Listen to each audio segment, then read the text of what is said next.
नमस्कार, मी पंजाब डक. आज आहे 30 मे 2025.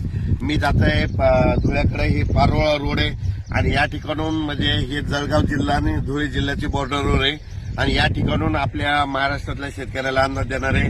तर पाहू शकता इकडल्या भागामध्ये कापूस लागवड झालेली याची 15 मेला लावलेले कापूस एवढाले, पण या ठिकाणून संपूर्ण महाराष्ट्रातल्या शेतकऱ्याला अंदाज देणार आहे.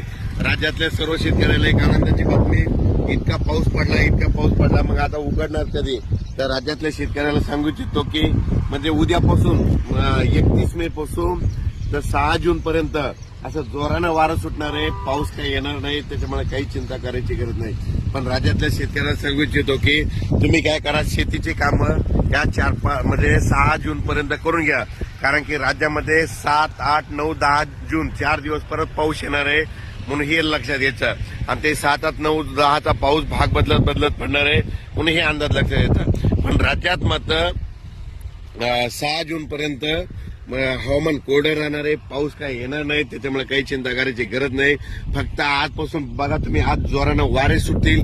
वारे सुटल्याच्या नंतर काय होईल, उद्यापासून चांगलं कडक सूर्यदर्शन होणार आहे, म्हणून हा अंदाज लक्षात घ्यायचा. पण राज्यात काय झालं, इतका पाऊस पडला, आणखीन जवळपास 8, 10 दिवस वापसा होत नाही. पण माझी विनंती, ज्यांचं रान जसं तयार होईल तसं तुम्ही तयार करा, कारण की राज्यामध्ये 7, 8, 9, 10 जूनला परत थोडा पाऊस येणार आहे, म्हणून हा अंदाज लक्षात घ्यायचा.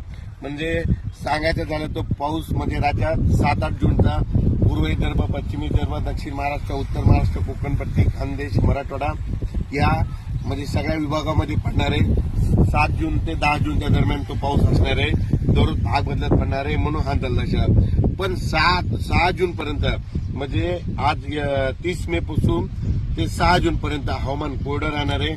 खूप काही मोठा पाऊस येणार.